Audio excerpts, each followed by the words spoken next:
వెంకటరామాపురం ఊర్లో ఉండే ఒక పాడుబడ్డ బంగ్లాలో గత కొంతకాలంగా ఏవో విచిత్రమైన సౌండ్స్ వస్తున్నాయి. అక్కడ ఒక మహిళ ఏవేవో సౌండ్స్ చేస్తుంది. అరే ప్రభు, ఒక మాట, 2 రోజుల నుంచి చూస్తున్నాం రా, ఆ బంగ్లా నుండి సౌండ్స్. రమేష్, ప్రభు ఇంకా మాథ్యూస్ వెంకటరామపురంలో ఉండే బేవర్స్ గాళ్లలో ఫస్ట్ ర్యాంకర్స్. వాళ్ళు జులాయిగా తిరుగుతూ ఊళ్ళో ఉండే అమ్మాయిలను ఏడ్పించడం, వాళ్ళ చేత చివాట్లు తినడం, రాత్రి అయిందంటే బంగ్లా చివరన ఉండే పెద్ద గోడ మీద కూర్చుని మందు సిట్టింగ్ వేయడం, అర్ధరాత్రి దాకా అలా సొల్లు కబుర్లు కొట్టుకుంటూ ఎప్పటికో ఇంటికి చేరడం. ఇది ముగ్గురి దినచర్య. ఆ రోజు పౌర్ణమి. ఎప్పట్లానే ఆ రోజు కూడా రమేష్, ప్రభు, మాథ్యూస్ బంగ్లా గోడ మీద కూర్చుని మందు తాగుతున్నారు. అవునరా, నాకు కూడా వినిపించాయి. ఒక అమ్మాయి నవ్వుతుంది, ఏడుస్తుంది, ఇంకా ఏంటేంటో చేస్తుందిరా. ఒరేయ్, నీకు మంది ఎక్కిందిరా. ఈ బంగ్లా మూతపడి దాదాపు 10 ఏళ్ళు అవుతుంది. ఇప్పుడేంట్రా నువ్వు చెప్పేది? ఏంటే సడన్ గా ఒక అమ్మాయి ప్రత్యక్షమైందా? రా రా రా. సడన్ గా రమేష్ గోడ దూకి అక్కడి నుండి ఫాస్ట్ గా వెళ్ళిపోతున్నాడు. అలా ఎందుకు చేస్తున్నాడో వాళ్ళిద్దరికీ అర్థం కాలేదు. అరే, ఏమైందిరా? ఏమన్నా మర్చిపోయావా? ఫాస్ట్ గా నడుస్తున్న రమేష్ ఒక్కసారిగా ఆగిపోయి వెనక్కి తిరిగి, ఆ అమ్మాయి ఏమంటుందో వినండి రా బాబు, రా రా అంటుంది. ఆ వాయిస్ వినండి రా, ఎంత బాగుందో. అలాంటి అమ్మాయి పిలుస్తుంటే వెళ్ళకుండా ఎలా ఉంటాను రా బాబు. ఒరే, అలా అయితే మనల్ని ఊరు మొత్తం ఎప్పటి నిండో పో పో అంటుంది. మనం ఏమైనా వెళ్తున్నావా? అలాంటి మాటలు మనం పట్టించుకోకూడదురా. ఇలా వీళ్ళ ముగ్గురు మాట్లాడుకుంటూ ఉండగా సడన్ గా పట్టీల సౌండ్స్ వస్తున్నాయి. ఆ సౌండ్స్ మరింత ఎక్కువగా రావడం మొదలైంది. ఇక వీళ్ళ ముగ్గురు ఆ సౌండ్స్ వస్తున్న వైపు చూస్తున్నారు. చూస్తున్న కొద్దీ ఆ సౌండ్ ఇంకా దగ్గరగా వస్తున్నాయి. వీళ్ళలో ఆసక్తి పెరుగుతోంది. ఒరే, నాకేంటో చాలా ఎక్సైటింగ్ గా ఉందిరా. ఈ రోజు మన పంట పండుతుందేమో అనిపిస్తుంది. నాకు కూడా అంతేరా. మరి ఇందాక అలాంటి బంగ్లాలో అమ్మాయి ఏంట్రా అన్నారు ఇద్దరు? మాథ్యూస్, ప్రభు ఒకరి ముఖాలు ఒకరు చూసుకుని సిగ్గుతో తలదించుకుని నవ్వుకున్నారు. మళ్ళీ కాసేపటికి ఇద్దరు ఆటోమేటిక్ గా తల ఎత్తారు. ముగ్గురు మొహాలు దగదగా మెరిసిపోతున్నాయి. ఎందుకంటే అల్లంత దూరాన ఒక అమ్మాయి ఆకారం కనిపిస్తుంది. ఆ అమ్మాయి దూరం నుండి ఎంతో అందంగా ఉన్నట్లు అనిపిస్తుంది. తెల్ల చీర కట్టుకుని మెరిసిపోతుంది. ఒరే, మనం చూసిందంతా నిజమేనా? నాకెందుకో ఈ మాథోస్ గాడు బ్రాండ్ మార్చేసాడేమో అనిపిస్తుందిరా. దాని ఎఫెక్ట్ ఇది అనుకుంటా అని కళ్ళు మూసి తెరిచి మళ్ళీ చూశాడు. కానీ ఆ అమ్మాయి అక్కడే నిలబడి ఉంది. తన కాలితో నేలపై గీస్తుంది, గలగలా నవ్వుతుంది. దాంతో ఆ ముగ్గురు ఇక నిలబడలేకపోయారు. ఒక్కసారిగా బంగ్లా వైపు పరుగు అందుకున్నారు. వాళ్ళ ముగ్గురు తాగేసి ఉండడంతో సరిగ్గా పరిగెట్టలేకపోయారు. కింద మీద పడి దొర్లుతున్నారు. అరే, ఇలా కాదురా. మనలో మనం ఇలా ఒకరినొకరు ఆపేసుకోవడం వల్ల ఎవరో అమ్మాయి దగ్గరికి వెళ్ళలేకపోతున్నాం. నా దగ్గర ఒక ఉపాయం ఉంది. ఏంటో అది? ఏముంది, మనం రన్నింగ్ రేస్ పెట్టుకుందాం. ఎవరు ముందుగా వెళ్తే వాళ్ళకి ఆ అమ్మాయితో గడిపే ఫస్ట్ ఛాన్స్ వస్తుంది. మరి మిగతా ఇద్దరు పరిస్థితి ఏంటి? అది మీరిద్దరూ చూసుకోవాలి అని చెబుతూనే పరుగందుకున్నాడు. మాథ్యూస్ పరుగున ముందుకు వెళ్తున్నాడు. వెనకాల రమేష్, ప్రభు కూడా చాలా వేగంగా మాథ్యూస్ ని అందుకోవడానికి చూస్తున్నారు. ఆ స్త్రీ ఇంకా బంగ్లా ఎంట్రన్స్ వద్దే నిలబడి చూస్తుంది. దూరంగా ఉండడం వల్ల మొహం మాత్రం సరిగ్గా కనిపించడం లేదు. ఎవరో సరిగ్గా అర్థం కావడం లేదు. కానీ వీళ్ళు మందుమత్తులో ఉండడం వల్ల వాళ్ళు ఏం చేస్తున్నారో వాళ్ళకే అర్థం కావడం లేదు. మొత్తానికి వాళ్ళ రన్నింగ్ రేస్ పూర్తయింది. కానీ బంగ్లా ఎంట్రన్స్ వద్ద వచ్చేసరికి అక్కడ అమ్మాయి లేదు. మాథ్యూస్ ఫస్ట్ వచ్చి ఏంటి ఇలా అయ్యిందని చూస్తున్నాడు. వెనకాల వచ్చిన ప్రభు, రమేష్ ఏమో నవ్వుతున్నారు. బాగా అయ్యింది అని అనుకున్నారు. మాథ్యూస్ డల్నెస్ మళ్ళీ హ్యాపీ మూమెంట్ గా మారడానికి ఎంతో సమయం పట్టలేదు. అప్పటిదాకా ఎంట్రన్స్ వద్ద నిలబడ్డ ఆ అమ్మాయి ఇక ఇప్పుడు బంగ్లాలో టాప్ ఫ్లోర్ లో నిలబడి నవ్వుతుంది. రా రా రా అని సౌండ్స్ వస్తున్నాయి. మాథ్యూస్ మళ్ళీ పరిగెట్టడం మొదలు పెట్టాడు. గబగబా మెట్లు ఎక్కుతూ మందులో ఉండడం వల్ల జారిపోయి కింద పడ్డాడు. దాంతో తనకు దెబ్బలు కూడా తగిలాయి. ఇది చూసి రమేష్, ప్రభు కూడా చాలా వేగంగా పరిగెడుతూ ఆ అమ్మాయిని అందుకోవడానికి చూశారు. రమేష్ ఫాస్ట్ గా వెళ్ళిపోతుంటే ప్రభు తన కాళ్ళు అడ్డుపెట్టి పడిపోయేలా చేశాడు. రమేష్ కూడా కింద పడ్డాడు. ప్రభు తనకే గోల్డెన్ ఛాన్స్ దక్కింది అని అనుకుంటూ మురిసిపోతున్నాడు. టాప్ ఫ్లోర్ కు వెళ్లి ఆ అమ్మాయి నిలబడ్డ ప్లేస్ కు వెళ్ళాడు. కానీ అక్కడ మళ్ళీ అమ్మాయి లేదు. ఆ అమ్మాయి వేగంగా వెళ్ళిపోతుంది. ఒక రూమ్ ముందుకు వెళ్లి ఒక్కసారిగా ప్రభువును చూసి గలగలా నవ్వుతూ సిగ్గుపడి రూమ్ లోపలికి వెళ్లి డోర్ వేసేసింది. డోర్ దాకా వచ్చి ప్రభు చాలా ఆశతో భయంతో అక్కడే నిలబడి ఉన్నాడు. లోపలికి వెళ్లాలా వద్దా అని డౌట్ తో చూస్తున్నాడు. ఈలోగా డోర్ లైట్ గా ఓపెన్ చేసిన సౌండ్ వచ్చింది. అంతలో ఒక అమ్మాయి చెయ్యి బయటకు వచ్చింది. ఆ చెయ్యి మీద అందంగా మెహందీ వేసి ఉంది. ఆ చేతిని ముట్టుకుందామని ప్రభు ఆశపడేలోపు రా రా రా అన్న సౌండ్స్ మరోసారి వచ్చాయి. చేత్తో లోపలికి రమ్మన్నట్లుగా సైగ చేసి ఈసారి డోర్ ను అలాగే ఉంచేసింది. ఈసారి ప్రభుకి ధైర్యం వచ్చేసింది. కొంచెం గర్వంగా అటు ఇటు చూసుకున్నాడు.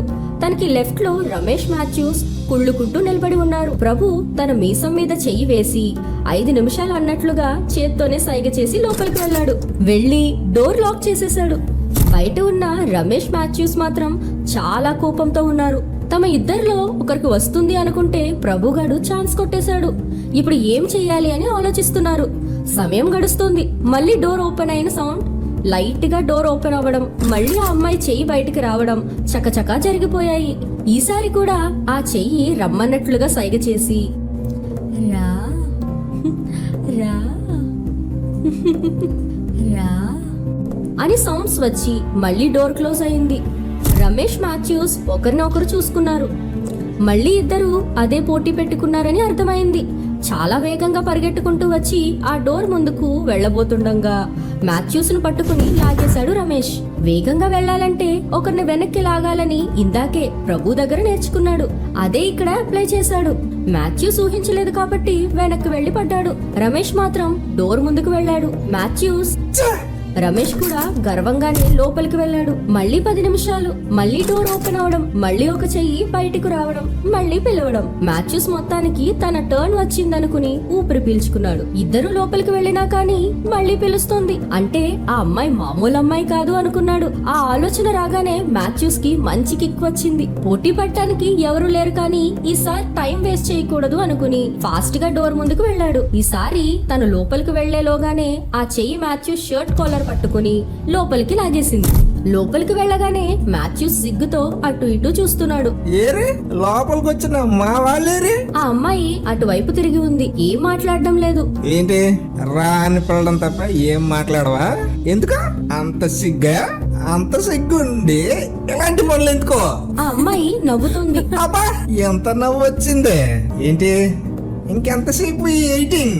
ఇటువైపు తిరుగు, కనీసం నిన్ను చూస్తాను. ఆ అమ్మాయి అంది. అబ్బా అటువైపు నుండి అయితే ఎలా కుదురుతుందబ్బా? నువ్వే చెప్పు. ఆ అమ్మాయి నవ్వడం స్టార్ట్ చేసింది. గట్టి గట్టిగా నవ్వుతోంది. మాథ్యూస్ కు కొద్దిగా మందు దిగింది. ఏదో తేడాగా ఉంది అనుకున్నాడు. సరే నేనే వస్తాను నీ దగ్గరికి. అలా అనగానే చాలా కోపంగా సౌండ్ చేసింది ఆ అమ్మాయి. ఇవన్నీ వద్దు కానీ నీ పేరు చెప్పు చాలు. చాలాసేపు నిశ్శబ్దం తర్వాత మొదటిసారిగా ఆ అమ్మాయి పెదవి విప్పి మరో మాట మాట్లాడింది. యక్షిణి. ఆ మాట వినగానే మాథ్యూస్ కు మందు మత్తు మొత్తం దిగింది. మాథ్యూస్ కు ఫ్యూజులు ఎగిరిపోయాయి. అక్కడ నుండి పారిపోబోయాడు. వెంటనే ఒక చేత్తో వాడిని ఎత్తి గాల్లో లేపేసింది. అప్పుడు చూశాడు మాథ్యూస్ ఆ అమ్మాయి ఫేస్ ఎంత భయంకరంగా ఉందో. అలాంటి భయంకరమైన ఫేస్ ను ఎప్పుడు ఆ మాటతో మాథ్యూస్ గుండెల్లో రైలు కంటే వేగంగా పరిగెట్టింది. గాల్లో ప్రాణాలు గాల్లోనే కలిసిపోయాయి. అప్పటిదాకా ఎంతో సౌందర్య రాశి అనుకున్న స్త్రీ ఒక యక్షిణి. ఆ విషయం అర్థమయ్యేసరికి మాథ్యూస్ ఏం చేయలేని నిస్సహాయ స్థితిలో ఉన్నాడు. మాథ్యూస్ మాత్రమే కాదు, తనకంటే ముందు వెళ్లిన ప్రభు రమేష్ కూడా అంతే. వాళ్ళు ఎక్కడా అని వెతికాడు మాథ్యూస్. అదే రూమ్ లో మరో ఇద్దరు వేలాడుతున్నారు. వాళ్ళ మొహాలు గుర్తుపట్టలేని విధంగా ఉన్నాయి. వాళ్ళని పరీక్షగా చూశాడు మాథ్యూస్. అంతే, కెవ్వుమని గావు కేక పెట్టాడు. వాళ్ళిద్దరూ తన ఫ్రెండ్స్ ప్రభు ఇంకా రమేష్. ముగ్గురు కలిసి చేతి మీద వేయించుకున్న పాము పచ్చబొట్టు ఆధారంగా గుర్తుపట్టాడు. వాళ్ళ మొహాలు చూస్తుంటే మాథ్యూస్ కు ఏడుపు తన్నుకుని వచ్చేస్తుంది. అంత దారుణంగా భయంకరంగా ఉన్నాయి వాళ్ళ మొహాలు. ఆ తరువాత తన పరిస్థితి కూడా అంతే అని ఊహించుకుంటే మాథ్యూస్ కు వెన్నులో వణుకు పుట్టింది. గాల్లో వేలాడుతూనే నన్నేం చేయకు యక్షిణి అని గట్టి గట్టిగా ఏడవడం మొదలు పెట్టాడు. అప్పటిదాకా అందమైన స్త్రీగా ఉన్న మొహం ఒక్కసారిగా భయంకరమైన దెయ్యంలా మారిపోయింది. యక్షిని మాథ్యూస్ మాటలకు గట్టిగా నవ్వడం మొదలుపెట్టింది. ఆ నవ్వు ఎంత భయంకరంగా ఉందంటే ఎలాంటి వారికైనా భయం పుట్టడం ఖాయం. ఇక మాథ్యూస్ ఎటు కదలలేని స్థితిలో యక్షినికి ఎదురుగా అలా గాల్లో వేలాడుతూ ఉన్నాడు. తనకు భయంతో ఏడుపు వస్తుంది. యక్షిని, ఈ పేరు విని చాలా రోజులైంది. నా పేరు నాకు బాగా గుర్తు చేసావు. చాలా థ్యాంక్స్. ప్లీజ్ నన్నేం చేయకు, నీకే పని కావాలన్నా చేసి పెడతాను, నన్ను వదిలేయి. యక్షిని చేతికి చిక్కితే వదలడం అనేది అస్సలు సమస్య లేదు. కానీ నువ్వు నన్ను పేరు పెట్టి పిలిచావు కాబట్టి నీకు నా కథ చెప్తాను. వింటావా? నాకు మరో దారి ఉందేంటే? వింటాను. అయితే జాగ్రత్తగా విను నా యక్షిని కథ.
యక్షిని తన కథ చెప్పటం పూర్తి చేసింది. మాథ్యూస్ కి లోపల భయంగా ఉన్నా కానీ తన కథ విన్నాక చాలా జాలి వేసింది. నువ్వెందుకు అందరినీ చంపుతున్నావు? నీకు ఒక ఊరోళ్ళు అన్యాయం చేశారు, వాళ్ళని కదా నువ్వు చంపాలి. ఇలా అందరినీ బాధిస్తూ వెళ్తే ఎలా? నాకే ఎదురు చెప్తావా? చూడు నిన్నేం చేస్తాను అని కోపంగా మాథ్యూస్ వైపు చూసింది. అంతే, మాథ్యూస్ వంటి మీద 2 కొరడా దెబ్బలు పడ్డాయి. తన బాడీ మీద ఎర్రగా రక్తపు చారలు ఉన్నాయి. నన్ను ప్రేమతో లొంగ తీసుకుని బంధించాలని చూసింది మీ మనుషులే కదా. నన్ను నా ప్రేమికుణ్ణి చంపినది మీ మనుషులు కారా? నేను ఆత్మగా ఉంటే నన్ను బంధించి బాధించాలనుకున్నది మీ మనుషులు కారా? మరెందుకు నేను మీ మనుషులను శిక్షించకూడదు? మాథ్యూస్ యక్షిని చెప్పేది వినడం తప్ప ఏం చేయలేకపోయాడు. ఈ మగాళ్ళు వేరే స్త్రీపై ఎప్పుడు మోహం వదులుతారో అప్పుడే నా శిక్షలాగుతాయి. వేరే స్త్రీని చూసి మీరు సొల్లు కాచడం ఆగనంత వరకు నా ఈ వేట ఆగదు. ఆ తర్వాత నుండి మాటలు లేవు. బంగ్లా బయట చాలా ప్రశాంతంగా ఉంది వాతావరణం. చల్లటి గాలి వీస్తుంది. అయితే బంగ్లాలో నాట్య సరుకులు బయటకు పెద్దగా వినిపించసాగాయి. కానీ అరుపులు వినడానికి అక్కడ ఎవ్వరూ లేరు. ఆ బంగ్లా ఊరవతల ఉంది. అక్కడ అంతా నిర్మానుష్యంగా ఉంది. కానీ మరునాడు ఉదయం ఈ వార్త చాలా వేగంగా ఊర్లో జనాలందరికీ వెళ్ళింది. గుర్తుపట్టలేని విధంగా 3 యువకులు బంగ్లాలో పడి ఉన్నారు. అతి కష్టం మీద వాళ్ళు ఎవరు అనేది తెలుసుకున్నారు. ఈ ఊర్లో అతి బేవర్స్గా తిరిగే ప్రభు రమేష్ మాథ్యూస్ అని తెలుసుకున్నారు. వాళ్ళు పోయినందుకు కొంతమంది బాధపడుతుంటే మరికొంతమంది ఊరికి పట్టిన శని వదిలింది అనుకుని సంతోషించారు. ఇంతకీ వీళ్ళ ఎలా చనిపోయారు అనుకుంటున్నారు? ఆ ఊరి ప్రెసిడెంట్ ముందుగా ఈ 3 హత్యలు చూసిన వ్యక్తిని పిలిపించమన్నారు. ఏమోనండి అయ్యా, నాకు కూడా తెలీదు. పొద్దున్న ఈ టైపు వచ్చి నడుచుకుంటా రోజులానే వెళ్తున్నాను, కానీ ఏదో దుర్వాసనలు అనిపించింది. మనసేదో కూడా కీడు శంకించిందండి. వెళ్ళి చూసేసరికి ఆ దృశ్యాలు చూసి నా గుండె ఆగినంత పని అయిపోయిందండి. 3 గాళ్ళే అలాడుతున్నారండి. ఈ నువ్వనేది? అవును ప్రెసిడెంట్ గారు, 3 గాళ్ళే అలాడుతున్నారు. ప్రెసిడెంట్ చాలా వింతగా చూశాడు. అసలు వీడు ఏమనుకుంటున్నాడో వీడికన్నా తెలుసా అన్నట్లుగా పైనుండి కింద దాకా ఒక చూపు చూశాడు. నేను చెప్పేది మీకు నమ్మేలా లేకపోవచ్చు, కానీ అది ఖచ్చితంగా నిజమే. సరే, ఇది ఎలా జరిగిందో నేను విచారం చేపిస్తాను. దీని గురించి నలుగురికి చెప్పక మన ఊరు బరువు పోద్ది. ఆ చూసిన వ్యక్తి సరే అన్నట్లుగా తల ఊపి అక్కడి నుండి వెళ్ళిపోయాడు. ఇది జరిగిన సరిగ్గా 15 రోజుల తర్వాత మళ్ళీ అలాంటి సంఘటన జరిగింది. ఈసారి ఒక అబ్బాయి ఒక 25 నుండి 30 సంవత్సరాలు ఉండొచ్చు. సరిగ్గా ఆ 3 చనిపోయిన రీతిలోనే చనిపోయాడు. ఆ అబ్బాయి చనిపోయిన విధానం కూడా అచ్చుగుద్దినట్లు 3 ఫ్రెండ్స్ చనిపోయినట్లుగానే ఉంది. పొద్దున్నే అటువైపు వెళ్తున్న వ్యక్తి చూసేసరికి చనిపోయిన వ్యక్తి గాల్లో తేలుతున్నాడు. అది కాదండి ప్రెసిడెంట్ గారు, ఎక్స్ని అనేది మళ్ళీ మన మీద దాడి చేయకుండా చూడాలండి. అది రాత్రిపూట మాత్రం వస్తుందండి. అమావాస్యకి పౌర్ణమికి దాని ఎఫెక్ట్ ఇంకా ఎక్కువ ఉంటుందంటండి. ఇది మాత్రం నిజం అని తేలిందండి. ప్రెసిడెంట్ ఆలోచనలో పడ్డాడు. నిజమే, ముందుసారి 3 వ్యక్తులు చనిపోయినప్పుడు తను అంత సీరియస్ గా తీసుకోలేదు. కానీ వరుసగా హత్యలు జరుగుతున్నాయి. 15 రోజుల తర్వాత మళ్ళీ మరో హత్య. ఈసారి ప్రెసిడెంట్ సీరియస్ గా తీసుకున్నాడు. అదే రోజు ఊర్లో చాటింపు వేయించాడు. ప్రతి 15 రోజులకు ఒక్కొక్కసారి ఊర్లో హత్యలు జరుగుతున్నాయని, అంటే ప్రతి అమావాస్య పౌర్ణమి రోజున ఇలా జరుగుతోందని ప్రజలను జాగ్రత్తగా ఉండాల్సిందిగా చాటింపు వేయించాడు. ఇందు మూలంగా గ్రామ ప్రజలకు ప్రెసిడెంట్ గారు చెప్పేది ఏమనగా, ప్రతి పౌర్ణమికి అమావాస్యకి వింత హత్యలు ఊరి చివరన బంగ్లాలో జరుగుతున్నాయి. కావున వచ్చే అమావాస్యకి జనాలు ఎవరు కూడా బంగ్లా వైపుకు వెళ్ళకూడదు. ముఖ్యంగా రాత్రిపూట్లు అసలు వెళ్ళకూడదు. ఆ చాటింపుతో ఊరు ఒక్కసారిగా భయం గుప్పిట్లోకి వెళ్ళింది. జనాలు అందరూ రకరకాలుగా కథలు చెప్పుకోవటం మొదలుపెట్టారు. ఒక దాని తర్వాత ఒకటిగా వార్తలు అలా వ్యాపించి వెళ్లిపోతున్నాయి. ఇదిలా ఉండగా సరిగ్గా 15 రోజుల తర్వాత అమావాస్య. రాత్రి అవగానే చీకటిగా ఉంది. వీధి దీపాలు కూడా అక్కడొకటి వెలుగుతున్నాయి. రాత్రి 10 అయింది. ఊరంతా నిద్రపోయినట్లు ఉంది. చడి చప్పుడు లేదు. అక్కడక్కడ కుక్కలరుపులు, పొలాల దగ్గర కీచురాయి శబ్దాలు తప్ప ఊరు నిశ్శబ్దంగా ఉంది. అమావాస్య కావడంతో ఊరిలో సాయంత్రం తర్వాత నుండి బయటకు రావడానికి అందరూ భయపడ్డారు. ఎవరింట్లోకి వాళ్ళు వెళ్లి తలుపులు వేసుకుని పడుకున్నారు. ఇలాంటి పరిస్థితిలో వెంకట్ బండి మీద ఊర్లోకి వస్తున్నాడు. గత నెల రోజులుగా వెంకట్ ఊర్లో లేడు. ఏదో బిజినెస్ పని మీద పక్క రాష్ట్రానికి వెళ్లి ఈ రోజే తిరిగి వస్తున్నాడు. వచ్చేటప్పటికి రాత్రి అయింది. ఇంట్లో వాళ్ళు ఫోన్ చేసి నైట్ అయితే ఊరికి రావద్దు, పరిస్థితులు బాగోలేవు అని చెప్పారు.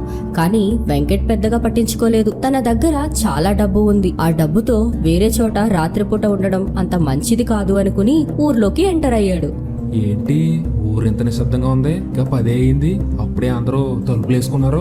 పైగా ఏదో పరిస్థితులు బాగాలేమంటున్నారు. అసలు ఏమైందో వీళ్ళకి? వెంకట్ వెళ్తూ బంగ్లాను దాటుతున్నాడు. సరిగ్గా అప్పుడే ఒక అందమైన అమ్మాయి తన బండికి అడ్డుగా వచ్చి పడింది. ఇది ఊహించిన వెంకట్ సడన్ బ్రేక్స్ వేశాడు. ఎవరా అమ్మాయి అంటూ బండి పక్కన పెట్టి చూశాడు. ఎంత అందంగా ఉందో ఆ అమ్మాయి. అంత చీకటిగా ఉన్నా కూడా ఆ అమ్మాయి ఫేస్ మెరిసిపోతుంది. చూసిన వెంటనే వెంకట్ చాలా అట్రాక్ట్ అయిపోయాడు.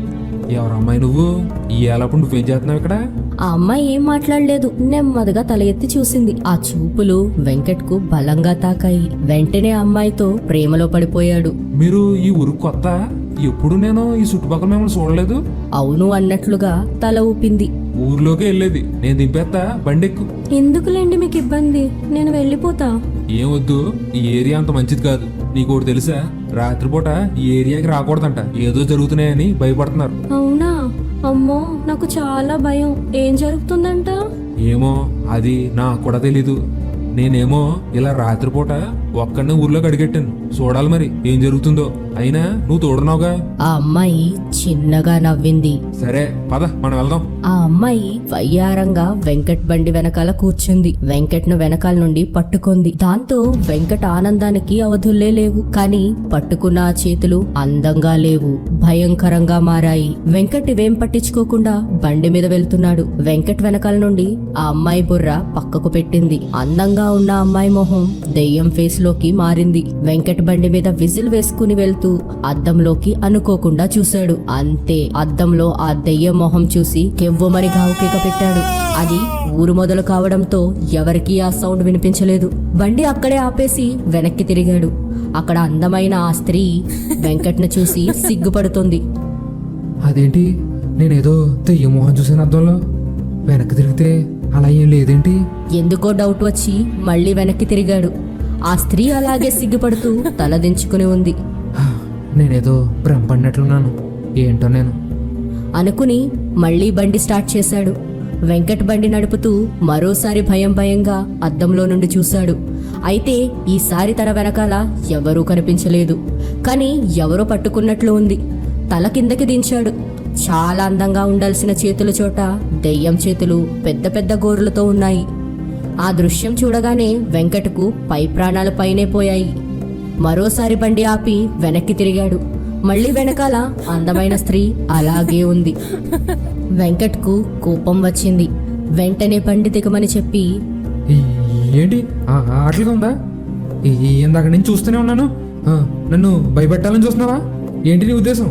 వెంకట్ అలా కోపంగా మాట్లాడుతుంటే ఆ అమ్మాయి చిన్నగా నవ్వుతోంది. దాంతో వెంకట్కు మరింత కోపం వచ్చింది. నేను ఇక్కడ అరుస్తుంటే నువ్వేంటి నవ్వుతున్నావు? ఆ అమ్మాయి ఆన్సర్ చెప్పట్లేదు, ఇంకా ఇంకా నవ్వుతోంది. దాంతో వెంకట్కు కోపం వచ్చింది. లాగిపెట్టి ఒక్కటి కొట్టాడు. అప్పటిదాకా నవ్వుతున్న ఆ అమ్మాయి ఒక్కసారిగా దెయ్యంలా మారిపోయింది. కోపంతో ఊగిపోతుంది. తన కాళ్ళు వంకరగా అయిపోతున్నాయి. చేతులు వెనక్కి వెళ్ళిపోతున్నాయి. తలను అయితే 360 డిగ్రీలు తిప్పేసింది. ఇదంతా చూసిన వెంకట్కు మతిపోయింది. వెంకట్ సాధారణంగా దెయ్యాలు అంటే పెద్దగా భయపడ్డు. అలాంటివి అసలు లేవనే నమ్ముతాడు. అందుకే రాత్రిపూట రావద్దు అని చెప్పినా కూడా ధైర్యంగా వచ్చేశాడు. కానీ తను ఎంత పెద్ద తప్పు చేశాడో ఇప్పుడు అర్థమైంది. ఇక అక్కడ ఉండడం సేఫ్ కాదని భావించి బండి తీసి స్టార్ట్ చేస్తున్నాడు. బండి స్టార్ట్ అవడం లేదు. యక్షిని అది చూసి గట్టిగా నవ్వుతోంది. వెంకట్కు ఏడుపు వస్తుంది. బండి స్టార్ట్ చేయాలని ఇంకా ట్రై చేశాడు, కానీ అది ఆగిపోయింది. వెంకట్ బండిని వదిలేసి పరిగెట్టడం మొదలుపెట్టాడు. యక్షిని వెనకాల నవ్వుకుంటూ తననే వెంబడిస్తోంది. వెంకట్కు అంత అర్ధరాత్రి పూట అంత చలిలో కూడా విపరీతంగా చెమట పుడుతుంది. పరిగెట్టి వెంకట్ అలిసిపోతున్నాడు. ఆయాసంతో వెంకట్ తన పరుగుని నెమ్మదించాడు. వెనక్కి తిరిగి చూస్తే యక్షిని లేదు. కొంత రిలీఫ్గా అనిపించింది. ఒక 2 నిమిషాలకు పరుగు ఆపాడు. చుట్టూ చూశాడు. తన కంగారు ఇంకా పెరిగిపోయింది. కంగారులో చూసుకోలేదు, కానీ యక్షిని భయంతో ఊరు నుండి ఎంతో దూరం పరిగెట్టుకుని వచ్చేశాడు. చుట్టూ చూస్తే పొలాలు. ఇంకా నా పని అయిపోయినట్లే అని మనసులోనే అనుకుని తన నుదుటి మీద చెమట తుడుచుకుని వెనక్కి తిరిగాడు. కరెక్ట్గా తనకు ఎదురుగా అంత దగ్గరగా దెయ్యాన్ని చూశాక వెంకట్కు నోటు నుండి అరుపు కూడా రాలేదు. అలా స్టన్ అయిపోయాడు. కాసేపటికి గట్టిగా అరిచి మళ్ళీ అక్కడ నుండి పరిగెట్టడం స్టార్ట్ చేశాడు. మళ్ళీ ఊర్లోకి వచ్చి ఒక్కో డోర్ కొట్టుకుంటూ వెళ్తున్నాడు. అంత రాత్రిపూట సహాయం కోసం వెంకట్ చాలా ట్రై చేస్తున్నాడు, కానీ ఎవరూ రెస్పాండ్ అవ్వడం లేదు. అందరూ తలుపులు వేసుకున్నా కానీ కొంతమంది పడుకున్నారు, కొంతమంది పడుకోలేదు. అయినా కూడా ఎవ్వరూ తలుపులు తీయడం లేదు. తలుపు తీస్తే ఆ దెయ్యం తమనేం చేస్తుందో అన్న భయంతో వాళ్ళు కూడా ఏం తెలియనట్లే నటిస్తున్నారు. వెంకట్కు దూరంగా వాళ్ళ ఇల్లు కనిపించింది. తనలో ఏదో తెలియని ఆశ. ఇక లేట్ చేయలేదు. లేని ఓపిక తెచ్చుకుని తన ఇంటి వైపుకు పరిగెడుతున్నాడు. తనకిప్పుడు తన ప్రాణాలు కాపాడుకుంటేనే చాలు. అలా పరిగెట్టుకుంటూ ఒక రాయిని తన్నుకుని కింద పడ్డాడు. వెంకట్ అలా పడ్డాడో లేదో కానీ యక్షిని వెంకట్ను లాక్కుని దూరంగా తీసుకెళ్లిపోతుంది. వెంకట్ తన ఇంటి దగ్గరకు వచ్చాడు. వెంకట్ భార్యకు తను వచ్చినట్లు అర్థమయ్యి తలుపు తీసి చూసింది. కానీ అప్పటికే యక్షిని వెంకట్ను పట్టేసుకుంది. వెంకట్ పిల్లలు కూడా బయటకు వచ్చారు. కానీ వెంకట్ భార్య వాళ్ళ కళ్ళు మూసేసింది. అంత భయంకర దృశ్యాన్ని వాళ్ళు చూడలేరు అని. తన భార్య లోపలే ఏడుస్తూ పిల్లల్ని గదిలోకి పెట్టి తలుపులు వేసి తన బయటకు వచ్చి తన భర్తను కాపాడుకోవడానికి పరిగెడుతోంది. కానీ యక్షిని అప్పటికే చాలా వేగంగా వెంకట్ను తీసుకెళ్లిపోయింది. వెంకట్ భార్య లక్ష్మి ఒక చిన్న గల్లీ వద్దకు వచ్చి ఆగింది. యక్షిని ఎటువైపు వెళ్ళిందో అని చుట్టూ చూసింది. దూరంగా వెంకట్ అరుపులు వినిపించాయి. అటువైపు పరిగెట్టబోయింది. తన వెనకాల ఏదో తెల్లగా వెళ్ళినట్లు అనిపించింది. వెనక్కి చూసింది. వెంకట్ను యక్షిని తీసుకెళ్తోంది. అలా ఎటు చూసినా లక్ష్మికి తన భర్తను తీసుకెళ్తున్న దృశ్యాలే కనిపిస్తున్నాయి. తనకు పిచ్చికిపోతుంది. లక్ష్మికి ఇవన్నీ ఆలోచిస్తుంటే తల తిరిగిపోతుంది. లక్ష్మికి ఏదో తూలులా వచ్చి కళ్ళు తిరిగి పడిపోబోయింది. యక్షిని వెంకట్ను చాలా దూరం ఈడ్చుకెళ్లి ఒక చోట సడన్ గా ఆపేసింది. వెంకట్ ఒంటి నిండా ఎన్నో దెబ్బలు ఉన్నాయి. తన భార్య పిల్లలు ఇంటి నుండి బయటికి వచ్చారు. వాళ్ళ పరిస్థితి ఏంటో అర్థం కావట్లేదు. వెంకట్ చుట్టూ చూశాడు. యక్షిని ఉన్నట్లుగా ఎక్కడా అనిపించట్లేదు. తన జాడా లేదు. నడుద్దామంటే కాళ్ళు ముందుకు పడే ఓపిక కూడా లేదు. కానీ ఉన్న శక్తిని అంతా కలుపుకుని వెంకట్ నెమ్మదిగా నడుస్తున్నాడు. మొత్తం చీకటి. ఇంతకు ముందు వెలుగుతున్న వీధి దీపాలు కూడా నెమ్మదిగా ఆగిపోయాయి. ఊరు అంతా దెయ్యం భయంతో నిశ్శబ్దంగా ఉంది. వెంకట్ నెమ్మదిగా తన ఇంటి వైపు కుంటుకుంటూ వెళ్తున్నాడు. అయితే అలా నడుస్తుండగా తన వెనకాల ఎవరో ఫాలో అవుతున్నట్లు అనిపించింది. వెంకట్ నీడ ఉన్న చోట మరో మనిషి నీడ కూడా కనిపించింది. వెంకట్ ఆ నీడ వైపే చూస్తూ ముందుకు నడిచాడు. ఆ నీడ కూడా ఫాలో అవుతుంది. వెంకట్ ఆగిపోయాడు. ఆ నీడ కూడా ఆగిపోయింది. యక్షిని మళ్ళీ వచ్చిందని అర్థం చేసుకున్నాడు. తన నుండి పారిపోలేమని అర్థం చేసుకుని ధైర్యం తెచ్చుకుని వెనక్కి తిరిగి చూశాడు. తనను ఎవరు ఫాలో అవుతున్నారో చూసి షాక్ అయ్యాడు. తన నోరు అలా తెరుచుకుని ఉండిపోయింది. వెంకట్కు ఏం మాట్లాడాలో కూడా అర్థం కాలేదు. మరోవైపు రోడ్డు మీద పడిపోయిన లక్ష్మి మొహం మీద ఎవరో నీళ్లు చల్లినట్లు అనిపించింది. లక్ష్మికి నెమ్మదిగా స్పృహ వచ్చింది. లక్ష్మి భుజం మీద ఒక చెయ్యి పడింది. ఎవరా అని చెప్పి తన తల ఎత్తి చూసింది. ఆ చూడడమే తన కళ్ళు పెద్దవి అయ్యాయి. అంత షాక్ జీవితంలో ఎప్పుడూ చూడలేదు లక్ష్మి. యక్షిని మరోసారి అందమైన స్త్రీగా రూపం మార్చుకుంది. మళ్ళీ ఇంతలోనే యక్షిని అయింది. అలా మారుతూ రోడ్ పైనే నిలబడి గట్టిగా నవ్వుతుంది. ఇద్దరూ కూడా ఒకేసారి దేన్నో చూసి చాలా భయపడిపోయారు. నువ్వా అని ఆశ్చర్యంగా చూశారు. మరోపక్క అందమైన అమ్మాయి రూపం నుండి యక్షినిగా మారిన దెయ్యం ఊరంతా వినిపించేలా గట్టిగా నవ్వుతుంది. వెంకట్కు ఎదురుగా వచ్చింది ఆ ఊరి మాంత్రికుడు శివ. చిన్న వయసువాడు. ఎవరికైనా ఊర్లో ఒంట్లో బాగోలేకపోతే మంత్రాలు వేసి వాళ్లకు నయం చేస్తాడు. అప్పుడప్పుడు గాల్లో ఎవరితోనో మాట్లాడుతూ ఉంటాడని జనాలు చెప్పుకుంటూ ఉంటారు. తనకు దెయ్యాలు కనిపిస్తాయని కొందరు నమ్మకం. మరికొందరు తనను పిచ్చోడు అంటారు. ఏదైతేనేం తనను ఎలా పిలిస్తేనేం ఈరోజు వెంకట్ వాళ్ళ ఆవిడ లక్ష్మి బతికారు అంటే దానికి శివనే కారణం. శివ ఇద్దరికీ తాగడానికి మంచినీళ్లు ఇచ్చాడు. అలాగే ఇద్దరి చేతికి తాయెత్తులు కట్టాడు. ఇవి మీ చేతికి ఉంచుకోండి, మంచి జరుగుతుంది. వెంకట్ చాలా థ్యాంక్స్ అన్నట్లు చూసి నీళ్లు తాగుతున్నాడు. 1 గంట నుండి వెంకట్ తన జీవితంలో జరగవు అనుకున్నవన్నీ చూసేశాడు. దెయ్యం తనను పట్టుకోవడం, చంపాలని చూడటం, ఊరంతా ఏడ్చుకుంటూ వెళ్లడం ఇదంతా కలలా అనిపించింది. అలా ఆలోచిస్తూ ఉండగా తన ఒంటి మీద తగిలిన దెబ్బలు మండి అబ్బో అని అరిచాడు. దాంతో శివ ఆ దెబ్బలను చూసి అరే గట్టిగా తగిలినట్టున్నాయే, ఉండండి మందు రాస్తాను అన్నాడు. మొత్తానికి శివ వల్ల ఇంట్లో కొంచెం సేపు అయ్యాక లక్ష్మి లేచి నిలబడి, ఇక మేము వెళ్తాం స్వామి, మాకు సహాయం చేసినందుకు చాలా థ్యాంక్స్. ఏంటి ఇంత చూసాక కూడా ఈ టైంలో నువ్వు వెళ్తావా? ఆ దయ్యం ఏమైనా పని అయిపోయిందని ఇంటికి వెళ్ళిపోతుంది అనుకుంటున్నావా? అది ఇంకా ఇక్కడెక్కడే తిరుగుతూ ఉంటుంది. అది కాదు స్వామి, పిల్లలు ఇద్దరిని గదిలో పెట్టి తలుపు వేసి వచ్చేసాను. రాత్రి అంతా వాళ్ళిద్దరే ఉండడం అంత మంచిది కూడా కాదు కదా. శివ ఆలోచనలో పడ్డాడు. నువ్వు చెప్పింది నిజమే, కానీ ఆ దయ్యాన్ని ఎదుర్కోవడం చాలా కష్టం. అయితే ఒక పని చేద్దాం, నేను దాన్ని దారి తప్పిస్తాను, మీరిద్దరు ఇక్కడి నుండి వెళ్ళిపోండి. లక్ష్మి వెంకట్ సరే అనాలి అనుకుని కొంత ఆలోచించారు. మరి మీరు? నా సంగతి వదిలేయండి, నేనేదో మంత్రాలతో ఇక్కడి నుండి బయటపడతాను. మీరు మీ పిల్లల్ని కలుసుకోవాలి ముందు. లక్ష్మి వెంకట్ మరి కాసేపు ఆలోచించి సరే అన్నారు. సరే అయితే ముందు నేను బయటకు వెళ్తాను, ఏదో ఒక చప్పుడు చేస్తాను. దాని తర్వాత మీరు వెనక్కి కూడా తిరిగి చూడకుండా ఇక్కడ నుండి మీ ఇంటికి పరిగెట్టాలి. ఏం జరిగినా కూడా మధ్యలో ఆగకూడదు, అర్థమైందా? లక్ష్మి వెంకట్ ఇద్దరు కూడా సరే అన్నారు. నేను సౌండ్ చేశాక ఎంత త్వరగా వీలైతే అంత త్వరగా పరిగెట్టండి అని చెప్పేసి శివ బయటకు వెళ్ళాడు. మామూలుగా వెళ్లకుండా శివ ఈల వేసుకుంటూ నెమ్మదిగా రోడ్డు మీద నడుస్తున్నాడు. దెయ్యం జాడ ఎక్కడా కనిపించలేదు. అలాగే ఈల వేసుకుంటూ రోడ్స్ అన్నీ చూస్తున్నాడు. ఒక రోడ్ చివరన ఏదో తెల్లగా మెరుస్తూ కనిపించింది. ఎంత మంత్రగాడు అయినా కూడా శివకు కూడా దాన్ని దూరంగా చూస్తే భయం వేస్తుంది. అయినా కూడా భయాన్ని దాచుకుంటూ ఏం తెలియని వాడిలా దానివైపే వస్తున్నాడు. దానికి కొంచెం దగ్గరగా వచ్చాడు. తెల్లటి వస్త్రాలతో ఒక మహిళ జుట్టు మొత్తం ముందుకు వేసుకుని నిలబడి ఉంది. ఏయ్, ఎవరు నువ్వు? ఈ టైంలో ఎక్కడేం చేస్తున్నావు? కొంచెమైనా బుద్ధి ఉందా నీకు? ఈ టైంలో యక్షిణి తిరుగుతుంది, ఇక్కడ నుండి వెళ్ళిపో. ఆ మాట వినగానే ఆ అమ్మాయి జుట్టును పక్కకు తీసింది. అక్కడ నిలబడింది యక్షిణి. శివ గెస్ కరెక్ట్ అయింది. ఎస్ అనుకుని ఈసారి గట్టిగా ఈలవేశాడు. ఆ సౌండ్ శివ ఇంట్లో ఉన్న వెంకట లక్ష్మి విన్నారు. అదే శివ ఇచ్చిన సౌండ్ అని అర్థం చేసుకుని తన చెప్పింది గుర్తు తెచ్చుకున్నారు. 1 సెకండ్ కూడా వేస్ట్ చేయకుండా పరిగెట్టడం మొదలుపెట్టారు. శివ చెప్పింది గుర్తించుకుని వెనక్కి తిరిగి చూడకుండా పరిగెడుతూనే ఉన్నారు.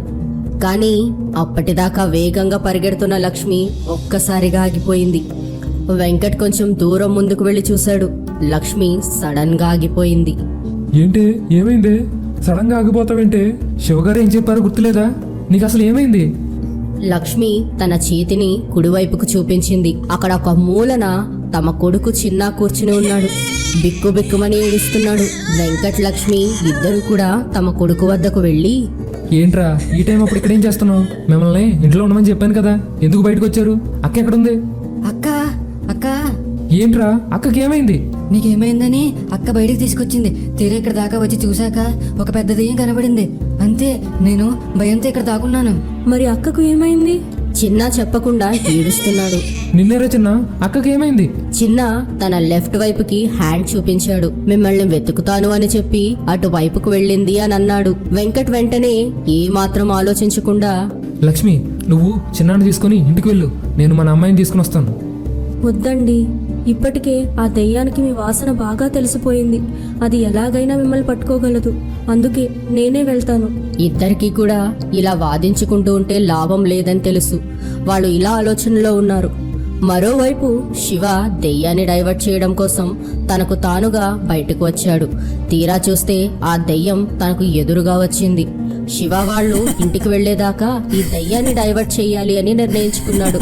అందుకే తనకు తెలిసిన మంత్ర విద్యలు అన్నీ ఆమెపై ఉపయోగిస్తున్నాడు. అవి కొంచెం సేపటికి ఆపుతున్నాయి, కానీ మొత్తానికి డిఫెండ్ చేయలేకపోతున్నాయి. అలా దెయ్యం నుండి తప్పించుకుంటూ శివ అనుకోకుండా ఒక కార్నర్ ప్లేస్ కు వచ్చాడు. ఇక దాని నుండి ముందుకు వెళ్ళలేదు. మరోవైపుకి వెళ్దామని వెనక్కి తిరిగితే అక్కడ యక్షిని గట్టిగా నవ్వుతూ శివ పని పట్టడానికి ముందుకు వస్తుంది. అప్పుడే శివకి తన పాకెట్లో ఏదో దొరికింది. ఏమిటా అని చూస్తే అది మంత్రించిన కుంకుమ. దాన్ని చేతిలోకి తీసుకుని యక్షిని దగ్గరకు వచ్చాక దాని మొహం మీద ఊదాడు. యక్షినికి దానివల్ల చాలా ఇబ్బంది వచ్చింది. యక్షినికి మొత్తం అంతా బ్లర్ అయినట్లు అయిపోయింది. కానీ అది చాలా తక్కువ సేపే మళ్ళీ మామూలుగా అయిపోయింది. శివ దీంతో స్టన్ అయ్యాడు. ఇది చాలా ప్రమాదకరమైన దెయ్యం, చాలా శక్తివంతమైనది కూడా. దీని శక్తి రోజు రోజుకి పెంచుకుంటుంది అని మనసులోనే అనుకున్నాడు. ఈలోగా తేరుకున్న యక్షిని మళ్ళీ శివ మీదకు వస్తుంది. సరిగ్గా అప్పుడే యక్షిని మీదకు ఎవరో రాళ్లతో దాడి చేస్తున్నారు. వరుసగా 4-5 రాళ్లు యక్షిని మీద పడ్డాయి. ఆ దెయ్యం ఎవరా అని వెనక్కి తిరిగి చూసింది. శివ కూడా ఎవరై ఉంటారని తొంగి చూశాడు. అది మరెవరో కాదు, వెంకట్ లక్ష్మిల కూతురు చిన్ని. శివ ఆ చిన్న పాపను చూసి షాక్ అయ్యాడు. వాళ్ళను ఇంటికి వెళ్ళమంటే ఈ పిల్ల ఇక్కడే ఉంది. అలాంటప్పుడు వెంకట్ లక్ష్మిలు ఎక్కడ ఉన్నారా అని ఆలోచనలో పడ్డాడు. యక్షిని చిన్న పాపను చూడగానే పెద్దగా ఒక నవ్వి అటువైపుకు వెళ్ళింది. శివ ఇది ఊహించలేదు. ఇప్పుడు ఈ చిన్న పిల్లను యక్షిని ఏదైనా చేసేలా ఉంది అని ఆలోచనలో పడ్డాడు. యక్షిని కొంచెం ముందుకు వెళ్ళగానే ఆ చిన్న పాప వద్దకు వెంకట్, లక్ష్మి, చిన్న కూడా వచ్చారు. యక్షిని ఆనందానికి అవధుల్లేవు. ఈ రోజు నా పంట పండింది అని నవ్వుతోంది. ముందు వెంకట్ అండ్ ఫ్యామిలీ ఉన్నారు. భయంగా వెనకాల శివ ఉన్నాడు. యక్షిని అటు ఇటు చూస్తూ ముందుకు అడుగులు వేస్తుంది. వెంకట్, లక్ష్మి, చిన్నీలు ఒకరినొకరు పెనవేసుకుని భయంతో వణికిపోతున్నారు. ఒక దయ్యం వారి వైపు నడుచుకుంటూ వస్తుంది. ఆ దృశ్యం చూడటానికి చాలా భయంకరంగా ఉంది. సరిగ్గా అప్పుడే శివకు ఒక ఆలోచన వచ్చింది. తన మనసులోనే నవ్వుకుని ఎస్, అదైతేనే కరెక్ట్ అని అనుకున్నాడు. అప్పటిదాకా యక్షిని కేవలం మగవారినే టార్గెట్ చేసింది. కానీ వెంకట్ మీద పగతో వాళ్ళ ఫ్యామిలీని చంపడానికైనా కూడా వెనకాడడం లేదు. కానీ యక్షినికి వెంకట్ కుటుంబానికి మధ్యలో శివ ఉన్నాడు. మంత్రాలను తంత్రాలను ప్రాక్టీస్ చేసే శివకు యక్షినిని లొంగ తీసుకునే అంత పవర్ అయితే లేదు. అంత ప్రమాదకరమైంది, అంత పవర్ఫుల్ అయింది యక్షిని. నిజానికి దెయ్యాలు తీరని కోరికలు ఉన్నప్పుడే మరింత పవర్ఫుల్ గా తయారవుతాయి. ఒకసారి తమ కోరిక తీరింది అనిపిస్తే కామ్ డౌన్ అవుతాయి. శివకు కూడా అదే ఆలోచన వచ్చింది. యక్షినిని డైరెక్ట్ గా తాను హ్యాండిల్ చేయలేదు అనిపించింది. అందుకే దాన్ని మోసం చెయ్యాలని ఫిక్స్ అయ్యాడు. వెంకట్, లక్ష్మి, చిన్నీలు భయంతో వణికిపోతున్నారు. కనీసం పిల్లలను కాపాడాలి అనుకున్నారు వెంకట్ ఇంకా లక్ష్మి. కానీ శివ వాళ్ళని కాపాడాలని ఫిక్స్ అయ్యాడు. అందుకోసం శివ ఒక ప్లాన్ అప్పటికప్పుడు ఆలోచించాడు. వెంటనే దాన్ని అమలు చేయాలని డిసైడ్ అయ్యాడు. చాలా వేగంగా పరిగెట్టుకుంటూ వెళ్లి యక్షిని ముందు అడ్డంగా నిలబడ్డాడు. యక్షిని చాలా కోపంగా శివను చూసింది. తన చేత్తో పక్కకు సైగ చేసింది. అంతే, శివ అంత ఎత్తున ఎగిరిపడ్డాడు. అది చూసి వెంకట్ ఇంకా భయపడ్డాడు. అయితే వెంకట్ శివను చూసినప్పుడు శివ కొన్ని సైగలు చేశాడు.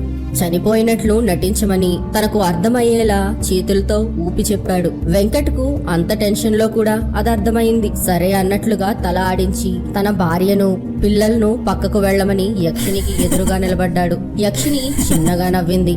వెంటనే వెంకట్ అంత ఎత్తున గాల్లోకి ఎగిరాడు. ఆ దృశ్యాన్ని చూసిన లక్ష్మి భయపడిపోయింది. పిల్లలు చూడకూడదని వాళ్ల కళ్ళు తన చేత్తో మూసేసింది. వెంకట్ గాల్లో ఉన్నాడు, కాళ్ళు ఆడిస్తున్నాడు. యక్షిని ఒక చేతిని అటు ఇటు ఆడిస్తోంది. శివ ఇదే సరైన సమయం అనుకుని దూరం నుండి ఒక విభూది లాంటిది తీసుకుని తన కళ్ళల్లోకి ఊదాడు. యక్షిని ఒక్క క్షణం పాటు పక్కకు తల తిప్పింది. ఇదే అదును అనుకుని వెంకట్ను అక్కడి నుండి తప్పించాడు శివ.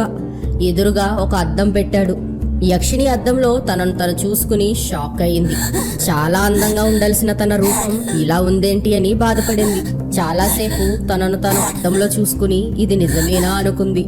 కోపంతో బాధతో పెద్దగా అరుచుకుంటూ అక్కడి నుండి వెళ్ళిపోయింది. యక్షిని అలా వెళ్ళగానే ఒక్కసారిగా శివ ఊపిరి తీసుకున్నాడు. వెంకట్ కూడా పక్కన దాక్కుని ఉన్నవాడు కాస్త బయటకు వచ్చాడు. ఇక అది వెళ్ళిపోయినట్లేనండి? ఏమో చెప్పలేం, ప్రస్తుతానికి వెళ్ళింది. ఇదే కరెక్ట్ టైం. మీరు మీ ఇంటికి వెళ్ళిపోండి. మళ్ళీ ఆ యక్షిని తిరిగి రావడానికి టైం పట్టొచ్చు.